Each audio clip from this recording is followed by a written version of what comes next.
Hello students, welcome to our YouTube channel. आज हम लोग देखने वाले हैं चैप्टर नंबर 3 केमिस्ट्री का, जिसका नाम है metals and non metals. Officially ये तो लास्ट चैप्टर है इस सेमेस्टर का, यानी कि टर्म 1 का क्लास 10 के लिए लास्ट चैप्टर है। इसके बाद जो चैप्टर है यानी कि पीरियोडिक टेबल और कार्बन एंड कंपाउंड को अगले सेमेस्टर में पढ़ना है। इसके पहले का 2 चैप्टर जो है वो भी यहाँ पे हो चुका है, लेकिन उसका में वीडियो रिकॉर्ड नहीं होता था। जैसा कि आप लोगों को पता है कि ये जो है ऑफलाइन क्लास रिकॉर्ड कर रहे हैं हम लोग, तो उसका भी अभी रिवीजन होगा तो उसका भी रिकॉर्ड करेंगे। लेकिन चलिए इसको देखते हैं सबसे पहले। यानी कि एसिड बेस साल्ट में जो हम लोग पढ़े थे ना, उसके बाद ये चैप्टर हम लोग के लिए आसान बन जाएगा। कैसे?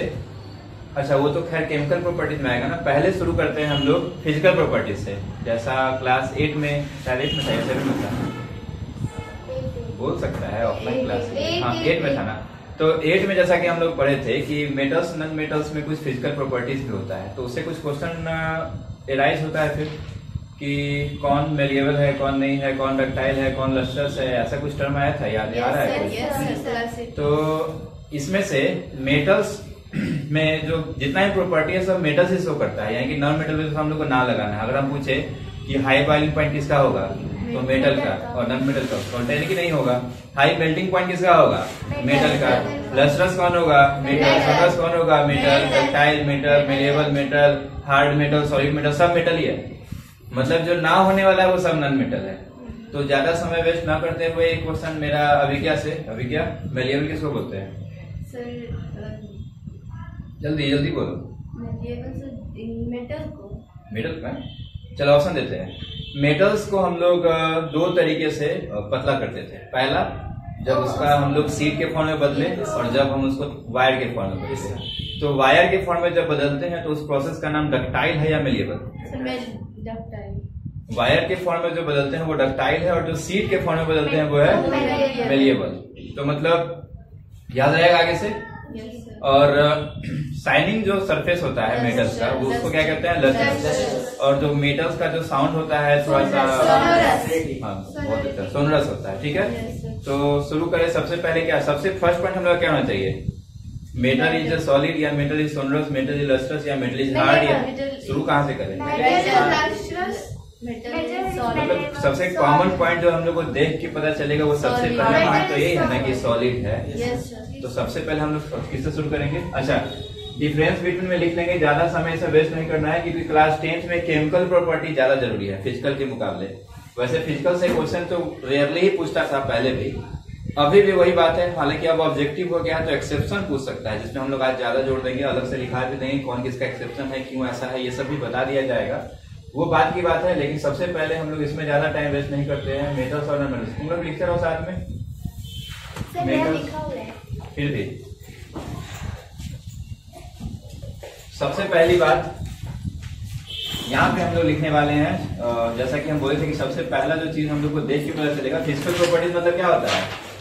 फिजिकल मतलब कि वो जो देख के महसूस करके पता चलेगा, वही ना। हाँ, तो उसके हिसाब से सबसे पहला चीज हम लोग को नोटिस में आएगा और वो आएगा कि सॉलिड है। तो मेटल्स में टिक लगाएं कि क्रॉस करें?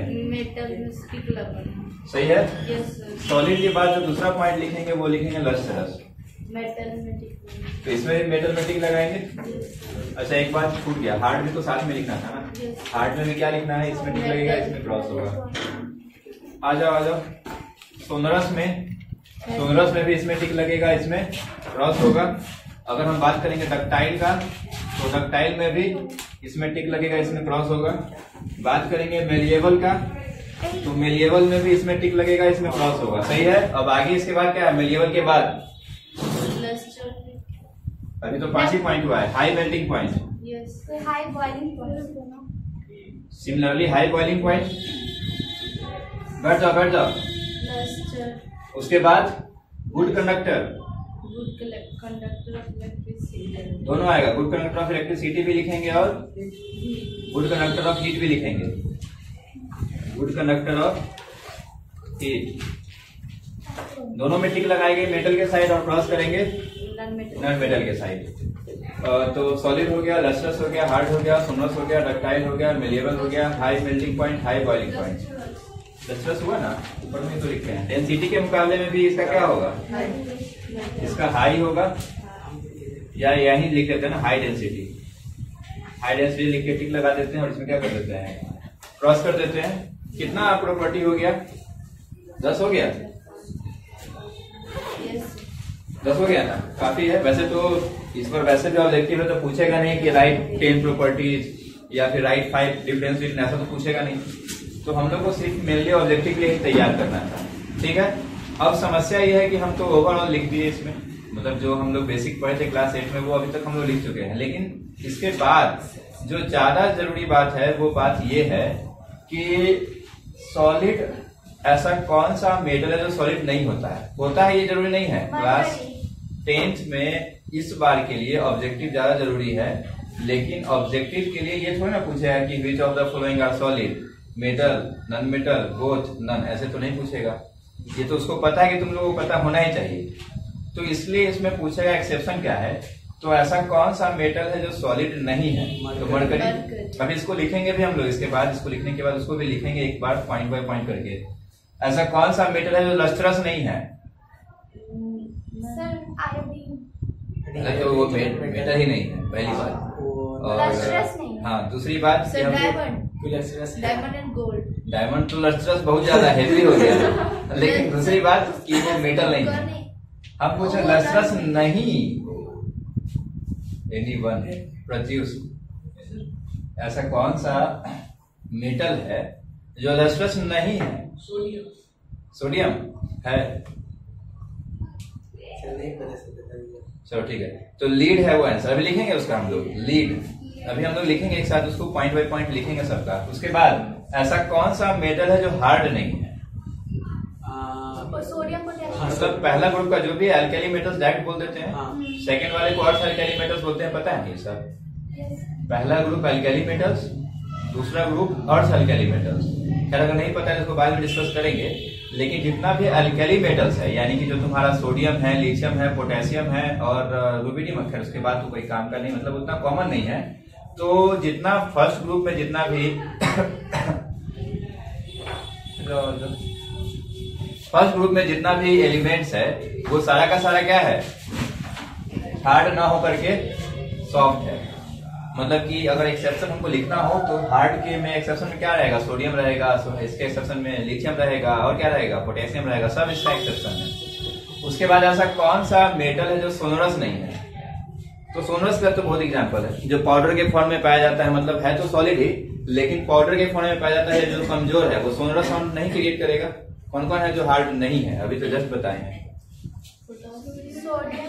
मतलब कि सोडियम जो ऐसा मेटल है जो कि हार्ड है ही नहीं, तो उसमें अगर हम कुछ बजाएंगे, ऐसे से करेंगे तो कंटेंट आवाज तो नहीं करेगा। तो मतलब सोनरस वैसे नहीं पूछता है, क्योंकि बुक में भी इसका एक्सेप्शन कभी नहीं दिया है आज तक। ये कॉमन सेंस वाली बात है, इसलिए इसके बारे में पूछेगा ही नहीं, तो इसको ऑलरेडी हटा दो। अब डक्टाइल, मोस्ट डक्टाइल मेटल कौन सा है? मतलब सबसे अच्छा डक्टिलिटी प्रॉपर्टी कौन सा? गोल्ड। Very good. बुक में ही एक लाइन दिया हुआ है, एनसीईआरटी अगर बारीकी से पढ़ोगे तो उसमें एक लाइन दिया हुआ है कि 1 ग्राम गोल्ड में 2 किलोमीटर लंबा वायर हम लोग खींच सकते हैं। तो इसलिए सिल्वर थोड़ा कम है। गोल्ड सबसे मोस्ट डक्टाइल, मतलब सबसे ज्यादा, जो सबसे टॉप पे है, तो कौन है? गोल्ड। मेलिएबल के बारे में कोई चर्चा नहीं है, तो इसके बारे में हम लोग ये नहीं करते हैं। उसके बाद high melting point, high boiling point. तो ऐसा कौन सा मेटल है जिसका मेल्टिंग पॉइंट हाई ना होकर के लो है? पहले भी शायद बता चुके हैं, सीजियम। सीजियम जो है ना हाथ में ही मेल्ट कर जाता है, मतलब कि वो इतना कम उसका मेल्टिंग पॉइंट है, मतलब इतना कम टेम्परेचर। जैसे कि हम लोग का नॉर्मल टेम्परेचर कितना होता है? अभी कितना है? अभी तो खैर ठंड आने वाला है, गर्मी में 35 के आसपास, 40 के आसपास जाता है ना, कभी कभी 45 भी जाता है। तो इतना कम इसका मेल्टिंग पॉइंट है ना कि गर्मी के मौसम में जब 35-40 डिग्री रहेगा ना, उतना ही में मेल्ट कर जाएगा हाथ में। उसके बाद गुड कंडक्टर ऑफ इलेक्ट्रिसिटी, सबसे बेस्ट कौन है? इलेक्ट्रिसिटी। हाँ, सिल्वर है। हीट का भी वही है। वैसे तो हीट में बहुत सारा अलग अलग भी देता है, कुछ लोग कॉपर को बताता है हीट सबसे अच्छा ट्रांसफर होता है, कुछ लोग सिल्वर को, लेकिन अकॉर्डिंग टू द सिलेबस और बुक तुम्हारे हिसाब से सिल्वर ही होना चाहिए। उसके बाद तुम्हारा हाई डेंसिटी, खैर इस पे तो कोई चर्चा ही नहीं, तो एक्स्ट्रा पॉइंट हम लिखा है अपनी तरफ से, बुक में तो इसके बारे में बात ही नहीं होता है। तो हाई डेंसिटी वैसे भी होना चाहिए। डेंसिटी किसको करते हैं? अभी फिर इसमें एक सवाल आता है कि डेंसिटी क्या है? जो पानी में फ्लोट नहीं, वैसा तो पानी के रेस्पेक्ट में नहीं बताना है, बेसिकली है क्या डेंसिटी? हैवी। नहीं, कम स्पेस में जिसका वजन ज्यादा आएगा उसका डेंसिटी क्या होगा? ज्यादा होगा। अगर ज्यादा स्पेस में वजन उसका कम आएगा तो डेंसिटी कम होगा। जैसे अगर हम रुई ले लें, पूरा रूम भर के, ये जो अभी क्लासरूम है इसमें पूरा रूम भर के हम अगर रुई ले ले तो रुई का डेंसिटी तुम्हारे हिसाब से क्या लगता है? कम होगा ना, क्योंकि वो ज्यादा जगह में उसका मास क्या आ रहा है?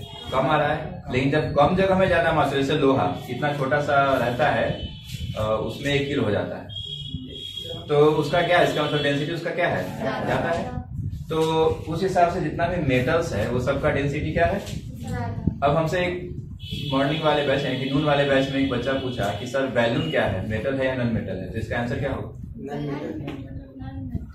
एक्चुअली बैलून एलिमेंट ही नहीं है। हम मेटल्स है, इसलिए हम रैंडम इसलिए दिक्कत हो जाता है, इसलिए तो पूछे थे अभी ये सवाल कि क्या आंसर आता है। इंस्टेंट अगर किसी से पूछा जाए तो नॉन मेटल ही बोलेगा। तुम लोग वही किया, नॉन मेटल बोला ना, फ्लो में नॉन मेटल बोल दिया। लेकिन हम मेटल और नॉन मेटल का बात तो तब करेंगे जब एलिमेंट होगा सामने, या कंपाउंड में भी मेटल नॉन मेटल करते रहेंगे, मिक्सचर में भी करते रहेंगे। उस हिसाब से तो एक कंप्लीट यानी कि जो दीवार है वो क्या है फिर बताओ?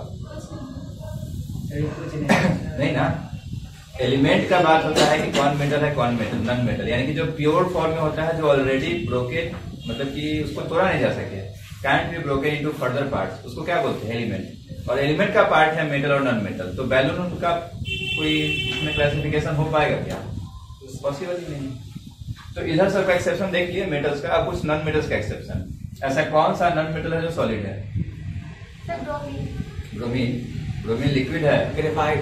ग्रेफाइट बना हुआ है कार्बन से, मतलब प्योर फॉर्म ऑफ कार्बन जो है वो सॉलिड नहीं होता, लेकिन हाँ सही है। Allotropes of carbon class 10th में ही पढ़ना है तुमको, कार्बन एंड इट्स कंपाउंड में। लेकिन इस यानी कि इस चैप्टर में एलोट्रॉप्स का यूज किया है, पढ़ाया है बाद में, लेकिन यूज पहले कर लिया। और तुम लोग से पूछ भी सकता है, इस सेमेस्टर में भले ही हुआ है सेमेस्टर 2 में, लेकिन इसमें भी पूछ सकता है। एलोट्रॉप्स होता है, सुनो ध्यान से, सुनो पहले बात सुनो। कार्बन जो है उसी से बना हुआ है डायमंड। अनबिलीवेबल मतलब विश्वास करने लायक नहीं है, लेकिन करना पड़ेगा कि डायमंड किससे बना हुआ है?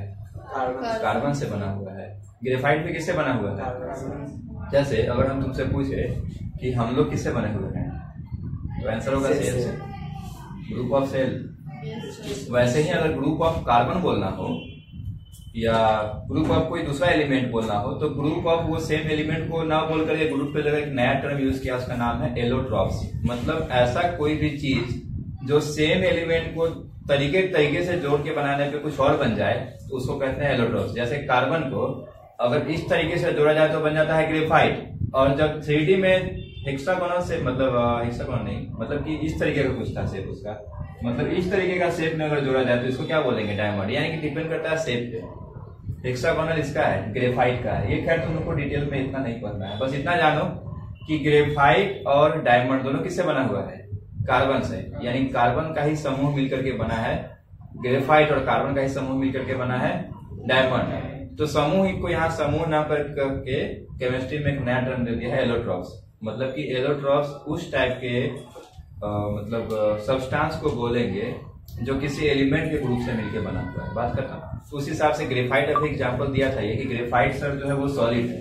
तो ग्रेफाइट जो है तुम्हारा मेटल नहीं है, नॉन मेटल भी नहीं है, लेकिन वो एलोट्रॉप्स है नॉन मेटल का। और वो नॉन मेटल कौन सा है? कार्बन। तो उसका एग्जांपल हम यहाँ दे सकते हैं कि ग्रेफाइट जो है वो है तो नॉन मेटल ही, मतलब बना हुआ है नॉन मेटल से, लेकिन है क्या वो? सॉलिड। वैसे हम पूछने वाले थे कि प्योर नॉन मेटल जो सॉलिड फॉर्म में पाया जाता है, ये पूछने का मकसद। आंसर बताओ। प्योर नॉन मेटल हो और सॉलिड फॉर्म में पाया जाता हो तो वो है तुम्हारा आयोडीन, और दूसरा है सल्फर। गंधक के नाम से पूजा सामग्री वाले दुकान में मिलता है सल्फर, उसी को इंग्लिश में बोलते हैं सल्फर और हिंदी में बोलते हैं गंधक। तो गंधक से पहले भी तुम लोग महसूस किया होगा कि सॉलिड ही होता है। तो सल्फर और तुम्हारा ये कौन हो गया? आयोडीन। ये दोनों नॉन मेटल होने के बावजूद भी क्या है? सॉलिड है। और ब्रोमीन वैसे तो नॉन मेटल कहता है गैस है, लेकिन उसमें एक एक्सेप्शन और, ब्रोमीन। ब्रोमीन कौन से स्टेट में पाया जाता है? लिक्विड स्टेट में पाया जाता है। उसके बाद लस्टरस, यानी कि जो शाइनिंग करना नहीं चाहिए ना, नॉन मेटल तो शाइनिंग नहीं करना चाहिए, लेकिन आयोडीन जो है शाइन करता है। एक्सेप्शन सिर्फ बता रहे अभी। उसके बाद है हार्ड। तो अभी जस्ट एग्जांपल आया ग्रेफाइट का आया। ग्रेफाइट तो खैर छोड़ दो, हार्डेस्ट है तुम्हारा, मतलब कि जितना भी एलिमेंट ये सब में पढ़ना है उसमें सबसे हार्डेस्ट होता है डायमंड, और वो बना हुआ किससे है? नॉन मेटल से।